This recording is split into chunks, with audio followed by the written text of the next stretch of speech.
Hello student. अब इस video में हम डिस्कस करेंगे about the representation of a binary tree. ठीक है, तो ट्री के रिप्रेजेंटेशन के बारे में पढ़ने वाले हैं अभी हम। तो tree is represented in a two ways. ठीक है, हम ट्री को दो वेज से रिप्रेजेंट कर सकते हैं, that is sequential representation and list representation. ठीक है, तो सबसे पहले हम देखते हैं कि सिक्वेंशियल रिप्रेजेंटेशन कैसे होता है। तो उसके लिए आप कंसिडर करो, यहाँ पे मैंने एक एग्जाम्पल लिया है, एक ट्री लिया है। ठीक है, see here in a diagram, this one is the tree, this one is the example। ठीक है, इस ट्री के हिसाब से मैं आपको बताती हूँ कि हम ट्री का सिक्वेंशियल रिप्रेजेंटेशन कैसे कर सकते हैं। ठीक है, इन मेमोरी। ओके, मतलब ये ट्री को अगर मुझे मेमोरी में स्टोर करनी है, तो सिक्वेंशियली स्टोर करने है, तो उसको मैं कैसे करूँगी वो हम देखने वाले हैं। तो देखो यहाँ पे सबसे पहले हमारे पास रूट नोड है, दैट इज़ डी। फिर हमारे पास ई एंड टी उसके चाइल्ड नोड है, ई के चाइल्ड नोड है वाई, वाई के एच। ठीक है, फिर यहाँ पे टी का चाइल्ड नोड के एंड एस, एंड के का बी, एंड एस का जे। ओके, तो यहाँ पे जो नोड नंबर 8 है, 10 है, 11 है, 5 है, 13, 14 इज आर दी फ्री, मतलब वहाँ पे कोई भी एलिमेंट्स नहीं अवेलेबल है। ठीक है, अब देखो ये मेरे पास पूरी ट्री है। अब मैं इस ट्री को सिक्वेंशियली रिप्रेजेंट करना चाहती हूँ इन अ एरे। ठीक है, सो एरे के अंदर मुझे इसे रिप्रेजेंट करना है। तो सबसे पहले जो फर्स्ट पोर्शन है, फर्स्ट जो एलिमेंट है, मतलब that is first index position जो है एरे की, उसको हम ब्लैंक रखेंगे। ठीक है, उसके बाद जो फर्स्ट नोड है दैट इज़ हमारा रूट नोड, तो वो हमने कहाँ पे स्टोर किया, फर्स्ट पोजीशन पे। ठीक है, सो एरे के फर्स्ट पोजीशन पे। उसके बाद रूट नोड के चाइल्ड कौन है, ई और टी, तो वो हम उसके बाद कंटिन्यूसली स्टोर करेंगे। तो सबसे पहले हम लेफ्ट चाइल्ड को स्टोर करेंगे, दैट इज़ ई। उसके बाद right child that is T. ठीक है, सो ई और टी स्टोर हो गए। अब देखो, अब हमें देखना है कि ई के ई और टी हो गया। अब मैं देखूंगी कि नेक्स्ट लेवल पे जा रही हूँ, तो लेफ़्ट से जाऊंगी। सो सबसे पहले ई का राइट चाइल्ड। ठीक है, सो सॉरी ई का लेफ्ट चाइल्ड, तो ए का लेफ्ट चाइल्ड कौन है, वाई। ओके, फिर फिफ्थ पोजीशन पे जो है ई का राइट चाइल्ड रहेगा, बट अभी तो यहाँ पे कोई भी राइट चाइल्ड अवेलेबल ही नहीं है ई के पास, राइट। तो क्या हो गया, वो प्लेस क्या हो जाएगी, ब्लैंक। उसके बाद हम जाएंगे node number 6, that is T का चाइल्ड नोड। ठीक है, सो टी के चाइल्ड नोड को हम स्टोर कर रहे हैं, दैट इज़ के। ओके, उसके बाद 7th नोड जो है टी का right child, that is S. फिर हम जाएंगे नोड नंबर 8 जो कि वाई का चाइल्ड है, but it is blank again, मतलब वहाँ पे कोई भी नोड अवेलेबल नहीं है, तो हम क्या कर रहे हैं, उसको ब्लैंक छोड़ रहे हैं। फिर हम जाएंगे वाई के राइट नोड के ऊपर, दैट इज़ एच, जो कि है पोजीशन नंबर 9। फिर हम स्टार्ट करते हैं फिफ्थ जो एलिमेंट था, वो प्रेजेंट नहीं था, बट उसके लेफ़्ट और राइट चाइल्ड भी प्रेजेंट नहीं है, तो वो भी 10 और 11 नंबर जो है इंडेक्स, वो क्या रहेगा, फ्री रहेगा। उसके बाद जाएंगे हम index number 12, that is child of के, दैट ठीक है, एलिमेंट दैट इज़ बी।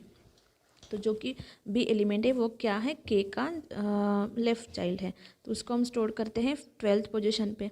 उसके बाद देखो 13 एंड 14 पोजीशन जो है वो अगेन फ्री है, तो उसको हम एज इट इज़ रख देंगे। फिर है लास्ट में है J, that is right child of S, sorry right child of parent S. ठीक है, तो एस का वो राइट चाइल्ड है, दैट इज़ जे, सो इसकी पोजीशन क्या है, 15।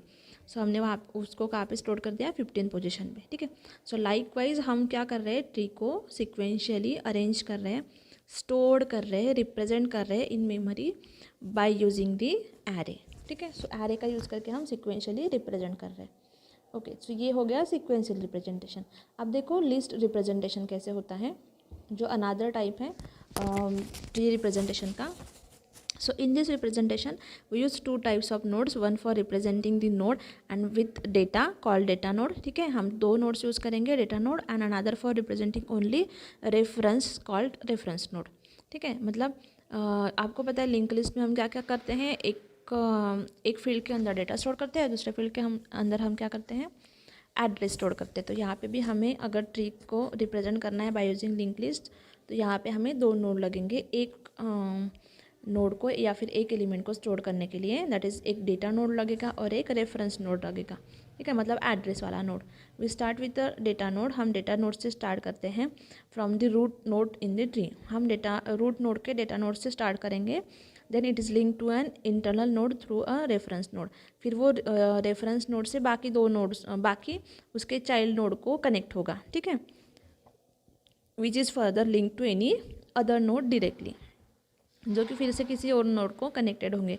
This process repeat for all the nodes in the tree. Okay, so tree with 11 nodes and 10 edges. यहाँ पे देखो जो हमारे पास ट्री अवेलेबल है उसके अंदर हमारे पास 11 नोड्स हैं, ठीक है, ABCDEFGHIJK, और उसके बाद वहाँ पे 10 एजेस हैं, ठीक है। In any tree with n nodes there will be maximum n-1 node. मतलब किसी भी ट्री में अगर n नोड है तो एजेस कितनी होंगी, n-1। अभी हमारे पास 11 नोड्स है तो एजेस कितनी है, 11-1 that is 10। Okay, in a tree every individual element is called a node. हाँ, हम ट्री में जो भी एलिमेंट रहता है उसको हम क्या कहते हैं, नोड कहते हैं, ठीक है।